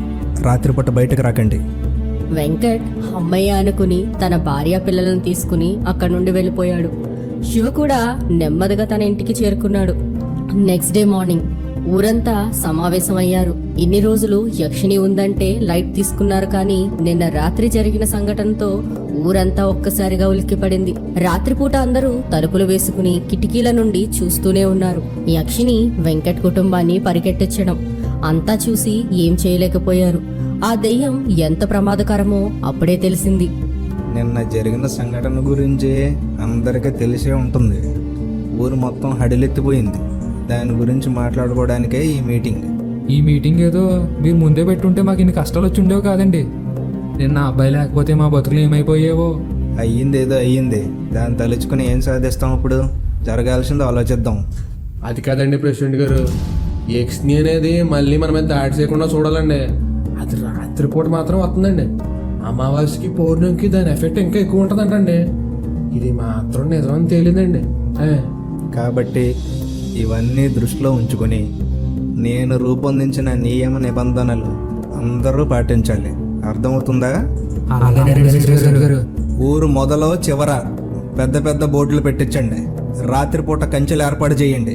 6 తర్వాత ఎవరో ఊర్లోకి రాకూడదు, వెళ్ళకూడదు. రాత్రి 8 తర్వాత జన సంచారం పూర్తిగా నిషిద్ధం. 8 అయ్యాక ఎవరు ఎక్కడ ఉన్నారో తర్వాత రోజు ఉదయం దాకా అక్కడే ఉండాలి. బయటకు వచ్చారో ప్రాణాల మీద ఆశ వదులుకోవచ్చు. ముందు దాన్ని ఎలా నివారించాలో పక్కన పెట్టి దాని బారిన పడకుండా ఉండేలా ఇలా జాగ్రత్తలు తీసుకుందాం. ప్రెసిడెంట్ గారు, ఆ శివ ఏమైనా మనకి సహాయం చేయొచ్చేమో. ఇప్పుడు మనం ఆ యక్షిణిని ప్రయోగం పేరుతో గెలుక్కోవడం అంత అవసరమా? ముందు అందరూ క్షేమంగా ఉండాలి. నేను చెప్పినట్లు చేయండి చాలు. అందరూ సరే అన్నట్లుగా తల ఊపారు. ఇదంతా దూరం నుండి శివ చూస్తూనే ఉన్నాడు. ఊరు జనాలు ఆలోచించింది మంచి అయినా కూడా యక్షిని విషయంలో అలా వదిలేస్తే లాభం ఉండదు. అది ఎప్పటికైనా ప్రమాదకరమే. దాన్ని అడ్డు తొలగించుకోవాలి. అది ఎంత ప్రమాదకరమైనా కూడా. మనసులో ఇలా రకరకాలుగా అనుకున్నాడు. చివరికి ఒకటి డిసైడ్ అయ్యాడు. ఎస్, నేను డిసైడ్ అయ్యాను. లోపలికి వెళ్ళి తీరుతాను. శివ సరైన సమయం కోసం చూస్తున్నాడు. ఆ రోజు రాత్రి అయింది. ఊరు మొత్తం స్తంభించిపోయింది. ఊరు చివరన పెద్ద పెద్ద కంచెలు ఏర్పాట్లు చేశారు. అంత చీకటిగా ఉంది. ఊరంతా ఖాళీగా ఉంది. శివ నెమ్మదిగా తన రూమ్ డోర్ దగ్గరికి పెట్టాడు. తను ఎవరో తెలియకూడదని ముసుగు వేసుకున్నాడు. ఒక వ్యక్తి బయటకు వచ్చాడని తెలిస్తే ఊరు మొత్తం ఊరుకోదు. అందుకే ఇలా ప్లాన్ చేశాడు. చుట్టూ చూసుకుంటూ నెమ్మదిగా బంగ్లా వైపుకు వెళ్తున్నాడు. చిన్నగా ఒక జంక్షన్ వచ్చింది. అక్కడ రైట్ తీసుకోవాలి. అలా రైట్ తీసుకున్నాడో లేదో అక్కడ మరో మనిషి సేమ్ ఇలాగే ముసుగు వేసుకుని నడుస్తున్నాడు. ఇద్దరూ ఒకరికొకరు ఎదురుపడి షాక్ అయ్యారు. కానీ ముసుగులో ఉండడం వలన ఎవరు అనేది తెలియలేదు. అయితే ఎదురుగా వచ్చిన వ్యక్తి కాసేపు అలా చూస్తూనే సడన్ గా యక్షిని యక్షిని బాబోయ్ అని అరుస్తూ దూరంగా పారిపోయాడు. వీడెవడో దొంగలా ఉన్నాడు అని మనసులోనే అనుకుని మళ్ళీ బంగ్లా వైపు నడవడం మొదలుపెట్టాడు. బంగ్లాకు దగ్గరలోకి వచ్చాడు. చీకటిలో చాలా పెద్దగా ఉన్న ఆ బూత్ బంగ్లా చాలా భయంకరంగా ఉంది. విచిత్రంగా మొత్తం చీకటిగా ఉన్న ఆ బంగ్లాలో ఒక రూమ్లో లైట్ ఆన్ ఆఫ్ అవుతుంది. అది చూసిన శివకు చాలా విచిత్రంగా అనిపించింది. అంతకంటే ఆసక్తి ఏంటంటే లైట్ ఆన్ అయినప్పుడు ఎవరో వ్యక్తి గాల్లో వేలాడుతున్నట్లు నీడ కనిపించింది. అంత దూరం నుండి చాలా స్పష్టంగా తెలుస్తుంది శివకు. అయ్యో, ఎవరో యక్షినికి బలైనట్టున్నారు. నేను ఎలాగైనా కాపాడాలి అని అప్పటిదాకా స్లోగా నడుచుకుంటూ వచ్చినవాడు కాస్త స్పీడ్గా పరిగెట్టుకుంటూ బంగ్లా ముందుకు వచ్చి ఆగాడు. డోర్ తీయబోతుండగా దానంతటదే తెరుచుకుంది. నీకోసమే ఎదురు చూస్తున్నా, నీకోసమే ఇదంతా చేయాల్సి వచ్చింది. శివ ఎలాగైనా గాల్లో వేలాడుతున్న వ్యక్తిని కాపాడాలి అనుకుని ముందుకు వెనక్కి ఆలోచించకుండా లోపలికి అడుగు పెట్టాడు. తను లోపలికి రాగానే డోర్ దానంతదే మూసుకుపోయింది. శివకి ఇదంతా షాక్ కలిగించలేదు. తను డైరెక్ట్ గా దెయ్యం దగ్గరికి వెళ్తున్నట్లు తెలుసు. యక్షిణిని బంధించడానికి వెళ్ళాడు. యక్షిణి సాధారణ దెయ్యం కాదని శివకు అర్థమైంది. నిన్న ఊరు వీధిలో యక్షిణిని కంట్రోల్ చేయాలనుకున్నప్పుడే ఇది గ్రహించాడు. అందుకే ఈసారి పకడ్బందీ ఏర్పాట్లతో వచ్చాడు శివ. మరోవైపు యక్షిణి కూడా శివ రాక కోసం చూస్తుంది. శివ లోపలికి రాగానే, రా, నీకోసమే ఎదురు చూస్తున్నా, నీకోసమే ఇదంతా చేయాల్సి వచ్చింది అని గట్టిగా నవ్వుతుంది యక్షిణి. ఇక శివ లోపలికి వచ్చాక స్ట్రైట్ గా తను వచ్చిన పనిలో దిగిపోయాడు. బంగ్లా చుట్టూ ఆసక్తిగా చూడడం స్టార్ట్ చేశాడు. ప్రతి పాయింట్ ను వదలకుండా చూస్తున్నాడు. ఆ బంగ్లా అంతా పాతబడి ఉంది. అందులో మనుషులు ఉండక చాలా సంవత్సరాలయ్యింది. నిజానికి ఆ ఊరిలో పురాతన కట్టడం అది. ఎప్పుడో జమీందారులు కట్టించారు. నెమ్మదిగా దానికి వారసులు లేక పాడుబడడం మొదలైంది. అప్పట్లో కొందరు ఆ బంగ్లాను ఆక్రమించుకుందామని చూశారు. కానీ వాళ్ళకి దెయ్యం కనిపించిందన్న వార్తలతో ఎవరూ సాహసం చేయలేదు. మొత్తానికి ఇప్పుడు శివ ధైర్యం చేసి తనకు తానుగా ఈ బంగ్లాలోకి అడుగు పెట్టాడు. తను ఒక్కో అడుగు వేస్తుంటే ఆ సౌండ్ స్పష్టంగా తనకు వినిపిస్తోంది. అంత నిశ్శబ్దంగా ఉంది ఆ ప్లేస్. అలా నడుస్తుండగా పైన కుర్చీ ఊగుతున్న సౌండ్ వచ్చింది. అక్కడ ఎవరో పరిగెడుతున్న సౌండ్ వచ్చింది. నిజానికి ఎవరో మనిషి వేలాడుతున్నట్లు చూశాడు శివ. అది గుర్తించి ఆ మనిషిని కాపాడటం కోసం పైకి వెళ్ళాడు. గబగబా మెట్లు ఎక్కి పైకి చేరుకున్నాడు. పైన కూడా అంతా ఖాళీగా ఉంది. తను బయట నుండి చూసిన రూమ్ కి చేరుకున్నాడు. తన వెనకాల ఎవరో వెళ్ళినట్లు అనిపించింది. వెనక్కి తిరిగి చూశాడు, కానీ అక్కడ ఎవరూ లేరు. శివ నుదుటి మీద చెమట వచ్చింది. అది తుడుచుకుంటూ అడుగు ముందుకు వేయబోయాడు. కానీ ఇంతలో కింద నుండి ఒక వెనక్కి తిరిగి చూస్తే అదే మనిషి. తన బయట నుండి చూసినప్పుడు వేలాడుతున్న మనిషి కింద నిస్సహాయంగా ఉన్నాడు. కిందకి దిగబోతుంటే ఆ వ్యక్తి, వద్దు, రావద్దు, వస్తే నువ్వు కూడా చేస్తావు అని గట్టిగా అరిచాడు. శివకు అర్థం కాలేదు. ఎందుకు ఇలా అంటున్నాడు అనుకుని ఇంకా ముందుకి రాబోతుంటే ఆ వ్యక్తి నెమ్మదిగా గాల్లోకి లేస్తున్నాడు. శివ షాక్ తో చూస్తున్నాడు. ఆ వ్యక్తి చేతికి కాళ్లకు ఏం తాళ్లు కట్టలేవు. అయినా కానీ తను గాల్లో అలా పైకి లేస్తున్నాడు. కింద ఫ్లోర్ లో ఉన్న వ్యక్తి పై ఫ్లోర్ హైట్ వరకు పైకి లేశాడు. శివకు అర్థం కాలేదు, యక్షిణి ఇంత పవర్ఫుల్లా, ఇదెలా సాధ్యమైంది? ఇలా ఆలోచించుకుంటూ ఉండగానే ఆ వ్యక్తి అంత ఎత్తు నుండి డమ్మని కింద పడ్డాడు. అంత ఎత్తు నుండి పడేటప్పటికి తనకు బాగా దెబ్బలు తగిలాయి. చేతులు కాళ్ళ నుండి రక్తం కారిపోతుంది. తలకు కూడా బలమైన దెబ్బ తగిలింది. ఒంటి నిండా దెబ్బలతో బాధపడుతున్నాడు ఆ వ్యక్తి. శివ ఇదంతా నిజమా కాదా అన్నట్లుగా నమ్మశక్యం లేకుండా చూస్తూ ఉండిపోయాడు. కానీ ఈలోగానే యక్షిణి గట్టిగా నవ్వుతోంది. ఏంట్రా, నన్నే పట్టుకుంటావా? చూసావుగా వీడి పరిస్థితి, నీకు కూడా ఇలాంటి పరిస్థితి వస్తుంది. మర్యాదగా ఇక్కడ నుండి వెళ్ళిపో. అది కలలో కూడా జరగదు. నువ్వు ఇక్కడి నుండి వెళ్ళిపోకపోతే వీడు చావు ఎలా ఉంటుందో కూడా నువ్వు ఊహించలేవు. ఆ వ్యక్తి ఇదంతా వింటూ ఏడుస్తున్నాడు. ఏంటి బెదిరిస్తున్నావా? ఇలాంటివి నేను చాలా చూశాను. అయితే నీ కళ్ళ ముందే నీ కారణంగానే ఒక వ్యక్తి మరణిస్తున్నాడు చూడు. దెబ్బలతో బాధపడుతున్న ఆ వ్యక్తి తన ప్రమేయం లేకుండా గాల్లోకి మళ్లీ తేలుతున్నాడు. బాగా దెబ్బలు తగిలి ఉండడం వల్ల రక్తం బొట్లు బొట్లుగా కారుతుంది. నొప్పికి ఆ వ్యక్తి అరుస్తున్నాడు. అయినా కానీ తన కంట్రోల్ లేకుండానే మళ్లీ ఎత్తుకు వెళ్ళాడు. శివ ఈసారి గబగబా కిందకి దిగాడు. ఆ వ్యక్తి గాల్లో తేలుతున్న దానికి సరిగ్గా కింద నిలబడి పైకి చూస్తున్నాడు. చుట్టూ చూశాడు. అక్కడ ఒక పరుపు లాంటిది ఉంది. శివ దాన్ని కింద పరిచాడు. ఒకవేళ పడినా ఈసారి పరుపు మీద పడతాడని. కానీ యక్షిని మళ్లీ నవ్వడం స్టార్ట్ చేసింది. పిచ్చోడా, నన్ను చాలా తక్కువ అంచనా వేసావు కదూ. నేను నీ అంచనాలకు ఎందుకు అందుతాను? అలా అన్నాక ఏవో సౌండ్స్ వినిపించాయి. అంతే, తనకు ఊపిరి ఆడట్లేదు. కాళ్ళు టపటపా ఆడిస్తున్నాడు. శివకు అసలు ఏం జరుగుతుందో కూడా అర్థం కావట్లేదు. ఏం చేయాలో కూడా తెలియట్లేదు. కాసేపటికి తను కొట్టుకుని ఆగిపోయాడు. ఒక్కసారిగా దబ్బని కింద పడ్డాడు. శివ ఆ వ్యక్తి దగ్గరికి వెళ్లి చూశాడు. అప్పటికే తన ప్రాణాలు పోయాయి. శివ కోపంతో ఊగిపోయాడు. యక్షిణి, నిన్నేం చేస్తానో చూడు. యక్షిని మళ్ళీ గట్టిగా నవ్వుతోంది. నువ్వు నన్నేం చేయలేవురా. తిరిగి దాని ఇలా నాకు కనబడకుండా దాక్కుంటున్నావు. నీకు నేను భయపడాలా? హహ, నీ మాటలకు బెదిరిపోవాలా? ఆ మాటలకు యక్షిని శివకు ఎదురుగా వచ్చింది. ఒక దెయ్యం ఎంత భయంకరంగా ఉండాలో అలాగే ఉంది యక్షిని. ఈ దెయ్యాన్ని చూస్తేనే సగం ప్రాణాలు గాల్లోకే వెళ్ళిపోతుంది. అతి క్రూరమైన యక్షిని వరుసగా హత్యలు చేస్తూ ఈ ఊరిని గడగడలాడిస్తుంది. శివ తన వెంట తెచ్చుకున్న బ్యాగ్ లో నుంచి ఒక తాడు లాంటిది తీశాడు. దాన్ని యక్షిణిని చుట్టేలా వేశాడు. అది యక్షిణిని బంధించింది. యక్షిణి విడిపించుకోవడానికి ట్రై చేస్తుంది. ఆ తాడు కాలిపోతుంది. కాసేపటికి యక్షిణి విడిపించుకుంది. మళ్ళీ నవ్వుతుంది యక్షిణి. నువ్వు నన్నేం చేయలేవు, ఇదంతా నీ చిల్లర ప్రయత్నాలు. శివ ఈసారి బ్యాగ్ లో నుంచి కొబ్బరికాయ తీశాడు. దానిపై పసుపు రాసి ఉంది. కుంకుమతో బొట్టు పెట్టి ఉంది. దాన్ని తీసుకుని ఒక మంత్రం చదివి దాన్ని కళ్ళకద్దుకొని నమస్కారం పెట్టి దూరంగా ఉన్న గోడకేసి విసిరికొట్టాడు. యక్షిణి అది చూసి "హహహహహ, అసలు ఏం చేసావో అర్థమవుతుందా అని నవ్వింది. గోడకు తగిలిన ఆ కొబ్బరికాయ రెండుగా విడిపోయింది. దానిలో నుండి వచ్చిన పవిత్రమైన జలం యక్షిణి పైన పడింది. అది యక్షిణిని కాల్చేయడం మొదలుపెట్టింది. "మ" అని అరిచింది యక్షిణి. శివకు తన ప్లాన్ వర్కౌట్ అవుతుందని అర్థమైంది. చిన్నగా నవ్వి తన తెచ్చుకున్న కొబ్బరికాయలను ఒక్కొక్కటిగా కొడుతున్నాడు. యక్షిణి మీద పడుతున్న ఆ బలమైన జలానికి అది ఉక్కిరిబిక్కిరి అవుతుంది. "మా వద్దు వద్దు." దెయ్యానికి కూడా నొప్పి వస్తే అమ్మా అనే అంటుందా? శివ బ్యాగ్ లో నుంచి మరో తాడు తీశాడు. యక్షిణి అది చూసి అక్కడి నుండి తుర్రుమంది. "నేను పారిపోయాననుకుంటున్నావా? మళ్ళీ తిరిగి వస్తాను" అని యక్షిణి పారిపోయింది. శివ వెంటనే అక్కడి నుండి వెళ్ళలేదు. మొత్తం బంగ్లా వెతుకుతున్నాడు. యక్షిణి వెంకటరామాపురం ఊర్లో ఉండే ఒక పాడుబడ్డ బంగ్లాలో గత కొంతకాలంగా ఏవో విచిత్రమైన సౌండ్స్ వస్తున్నాయి. అక్కడ ఒక మహిళ ఏవేవో సౌండ్స్ చేస్తుంది. అరే ప్రభు, ఒక మాట.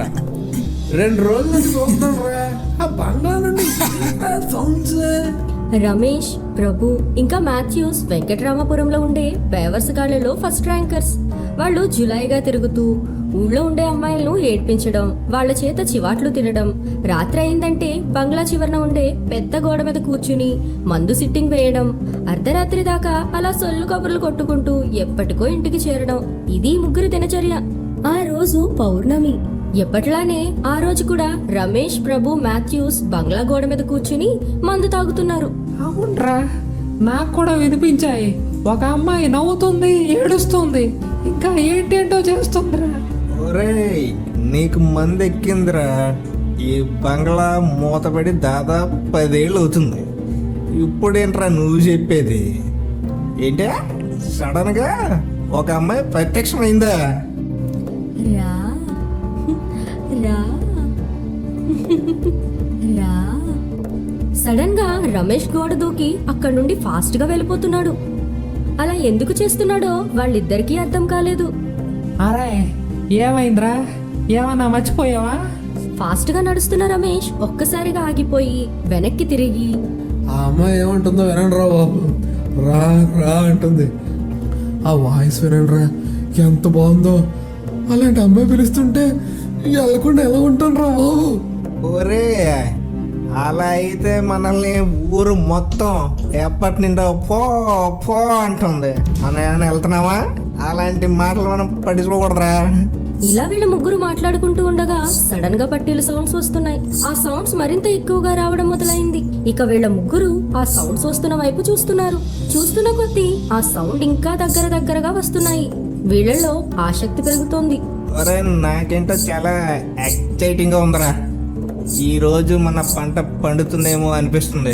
నాకు కూడా అంతేరా. మరి ఇందాక అలాంటి బంగ్లాలో అమ్మాయి ఏంట్రా అన్నారు ఇద్దరు. మాథ్యూస్, ప్రభు ఒకరి మొఖాలు ఒకరు చూసుకుని సిగ్గుతో తలదించుకుని నవ్వుకున్నారు.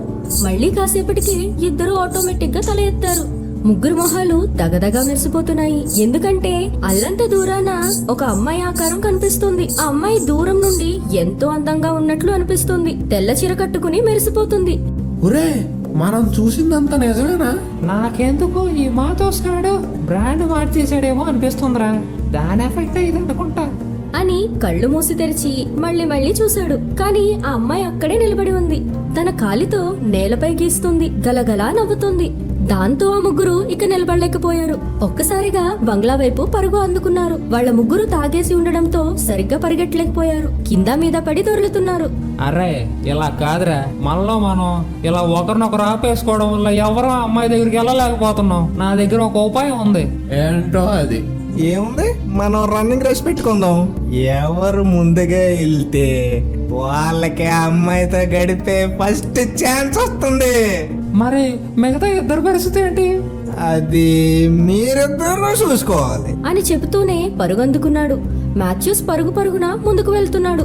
వెనకాల రమేష్ ప్రభు కూడా చాలా వేగంగా మాథ్యూస్ ని అందుకోవడానికి చూస్తున్నారు. ఆ స్త్రీ ఇంకా బంగ్లా ఎంట్రన్స్ వద్దే నిలబడి చూస్తుంది. దూరంగా ఉండడం వల్ల మొహం మాత్రం సరిగ్గా కనిపించడం లేదు. ఎవరో సరిగ్గా అర్థం కావడం లేదు. కానీ వీళ్ళు మందుమత్తులో ఉండడం వల్ల వాళ్ళు ఏం చేస్తున్నారో వాళ్ళకే అర్థం కావడం లేదు. మొత్తానికి వాళ్ళ రన్నింగ్ రేస్ పూర్తయింది. కానీ బంగ్లా ఎంట్రన్స్ వద్ద వచ్చేసరికి అక్కడ అమ్మాయి లేదు. మాథ్యూస్ ఫస్ట్ వచ్చి ఏంటి ఇలా అయ్యిందని చూస్తున్నాడు. వెనకాల వచ్చిన ప్రభు రమేష్ ఏమో నవ్వుతున్నారు. బాగా అయ్యింది అని అనుకున్నారు.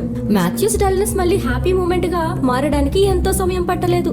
అప్పటిదాకా ఎంట్రన్స్ వద్ద నిలబడ్డ ఆ అమ్మాయి ఇక ఇప్పుడు బంగ్లాలో టాప్ ఫ్లోర్ లో నిలబడి నవ్వుతుంది. రా రా రా అని సౌండ్స్ వస్తున్నాయి. మాథ్యూస్ మళ్ళీ పరిగెట్టడం మొదలు పెట్టాడు. గబగబా మెట్లు ఎక్కుతూ మందులో ఉండడం వల్ల జారిపోయి కింద పడ్డాడు. దాంతో తనకి దెబ్బలు కూడా తగిలాయి. ఇది చూసి రమేష్ ప్రభు కూడా చాలా వేగంగా పరిగెడుతూ ఆ అమ్మాయిని అందుకోవడానికి చూశారు. రమేష్ ఫాస్ట్ గా వెళ్ళిపోతుంటే ప్రభు తన కాళ్ళు అడ్డుపెట్టి పడిపోయేలా చేశాడు. రమేష్ కూడా కింద పడ్డాడు. ప్రభు తనకే గోల్డెన్ ఛాన్స్ దక్కింది అని అనుకుంటూ మురిసిపోతున్నాడు. టాప్ ఫ్లోర్ కు వెళ్లి ఆ అమ్మాయి నిలబడ్డ ప్లేస్ కు వెళ్ళాడు. కానీ అక్కడ మళ్ళీ అమ్మాయి లేదు. ఆ అమ్మాయి వేగంగా వెళ్ళిపోతుంది. ఒక రూమ్ ముందుకు వెళ్లి ఒక్కసారిగా ప్రభువును చూసి గలగలా నవ్వుతూ సిగ్గుపడి రూమ్ లోపలికి వెళ్లి డోర్ వేసేసింది. డోర్ దాకా వచ్చి ప్రభు చాలా ఆశతో భయంతో అక్కడే నిలబడి ఉన్నాడు. లోపలికి వెళ్లాలా వద్దా అని డౌట్ తో చూస్తున్నాడు. ఈలోగా డోర్ లైట్ గా ఓపెన్ చేసిన సౌండ్ వచ్చింది. అంతలో ఒక అమ్మాయి చెయ్యి బయటకు వచ్చింది. ఆ చెయ్యి మీద అందంగా మెహందీ వేసి ఉంది. ఆ చేతిని ముట్టుకుందామని ప్రభు ఆశపడేలోపు రా రా రా అన్న సౌండ్స్ మరోసారి వచ్చాయి. చేత్తో లోపలికి రమ్మన్నట్లుగా సైగ చేసి ఈసారి డోర్ ను అలాగే ఉంచేసింది. ఈసారి ప్రభుకి ధైర్యం వచ్చేసింది. కొంచెం గర్వంగా అటు ఇటు చూసుకున్నాడు. తనకి లెఫ్ట్ లో రమేష్ మాథ్యూస్ కుళ్ళుకుంటూ నిలబడి ఉన్నారు. ప్రభు తన మీసం మీద చెయ్యి వేసి 5 నిమిషాలు అన్నట్లుగా చేత్తోనే సైగ చేసి లోపలికి వెళ్ళాడు. వెళ్లి డోర్ లాక్ చేసేశాడు. బయట ఉన్న రమేష్ మాథ్యూస్ మాత్రం చాలా కోపంతో ఉన్నారు. తమ ఇద్దరిలో ఒకరికి వస్తుంది అనుకుంటే ప్రభుగాడు ఛాన్స్ కొట్టేశాడు. ఇప్పుడు ఏం చెయ్యాలి అని ఆలోచిస్తున్నారు. సమయం గడుస్తుంది. మళ్ళీ డోర్ ఓపెన్ అయిన సౌండ్, లైట్ గా డోర్ ఓపెన్ అవ్వడం, మళ్ళీ ఆ అమ్మాయి చెయ్యి బయటికి రావడం చకచకా జరిగిపోయాయి. ఈసారి కూడా ఆ చెయ్యి రమ్మన్నట్లుగా సైగ చేసి రా రా రా అని సౌండ్స్ వచ్చి మళ్ళీ డోర్ క్లోజ్ అయింది. రమేష్ మాథ్యూస్ ఒకరినొకరు చూసుకున్నారు. మళ్ళీ ఇద్దరు అదే పోటీ పెట్టుకున్నారని అర్థమైంది. చాలా వేగంగా పరిగెట్టుకుంటూ వచ్చి ఆ డోర్ ముందుకు వెళ్లబోతుండగా మాథ్యూస్ ను పట్టుకుని లాగేశాడు రమేష్. వేగంగా వెళ్లాలంటే ఒకరిని వెనక్కి లాగాలని ఇందాకే ప్రభు దగ్గర నేర్చుకున్నాడు. అదే ఇక్కడ అప్లై చేశాడు. మాథ్యూస్ ఊహించలేదు కాబట్టి వెనక్కి వెళ్లి పడ్డాడు. రమేష్ మాత్రం డోర్ ముందుకు వెళ్ళాడు. మాథ్యూస్ రమేష్ కూడా గర్వంగానే లోపలికి వెళ్ళాడు. మళ్ళీ 10 నిమిషాలు. మళ్ళీ డోర్ ఓపెన్ అవడం, మళ్ళీ ఒక చెయ్యి బయటకు రావడం, మళ్ళీ పిలవడం. మాథ్యూస్ మొత్తానికి తన టర్న్ వచ్చిందనుకుని ఊపిరి పీల్చుకున్నాడు. ఇద్దరు లోపలికి వెళ్ళినా కానీ మళ్ళీ పిలుస్తోంది. అంటే ఆ అమ్మాయి మామూలు అమ్మాయి కాదు అనుకున్నాడు. ఆ ఆలోచన రాగానే మాథ్యూస్ కి మంచి కిక్ వచ్చింది. పోటీ పడటానికి ఎవరు లేరు కానీ ఈసారి టైం వేస్ట్ చేయకూడదు అనుకుని ఫాస్ట్ గా డోర్ ముందుకు వెళ్ళాడు. ఈసారి తను లోపలికి వెళ్లేలోగానే ఆ చెయ్యి మాథ్యూస్ షర్ట్ కాలర్ పట్టుకుని లోపలికి లాగేసింది. లోపలికి వెళ్ళగానే మాథ్యూస్ సిగ్గుతో అటు ఇటు చూస్తున్నాడు. ఏరే లోపలికి వచ్చిన మా వాళ్ళేరే. ఆ అమ్మాయి అటువైపు తిరిగి ఉంది. ఏం మాట్లాడడం లేదు. ఏంటి రా అని పిల్లడం తప్ప ఏం మాట్లాడవా? ఎందుకు అంత సిగ్గా? అంత సిగ్గుండి ఇలాంటి పనులు ఎందుకో? ఆ అమ్మాయి నవ్వుతుంది. అబ్బా ఎంత నవ్వు వచ్చిందే. ఏంటి ఇంకెంతసేపు ఈ ఎయిటింగ్? ఇటువైపు తిరుగు, కనీసం నిన్ను చూస్తాను. ఆ అమ్మాయి అంది. అబ్బా అటువైపు నుండి అయితే ఎలా కుదురుతుందబ్బా? నువ్వే చెప్పు. ఆ అమ్మాయి నవ్వడం స్టార్ట్ చేసింది. గట్టి గట్టిగా నవ్వుతోంది. మాథ్యూస్ కు కొద్దిగా మందు దిగింది. ఏదో తేడాగా ఉంది అనుకున్నాడు. సరే నేనే వస్తాను నీ దగ్గరికి. అలా అనగానే చాలా కోపంగా సౌండ్ చేసింది ఆ అమ్మాయి. ఇవన్నీ వద్దు కానీ నీ పేరు చెప్పు చాలు. చాలాసేపు నిశ్శబ్దం తర్వాత మొదటిసారిగా ఆ అమ్మాయి పెదవి విప్పి మరో మాట మాట్లాడింది. యక్షిణి. ఆ మాట వినగానే మాథ్యూస్ కు మందుమత్తు మొత్తం దిగింది. మాథ్యూస్ కు ఫ్యూజులు ఎగిరిపోయాయి. అక్కడ నుండి పారిపోబోయాడు. వెంటనే ఒక చేత్తో వాడిని ఎత్తి గాల్లో లేపేసింది. అప్పుడు చూశాడు మాథ్యూస్ ఆ అమ్మాయి ఫేస్ ఎంత భయంకరంగా ఉందో. అలాంటి భయంకరమైన ఫేస్ ను ఎప్పుడూ చూడలేదు.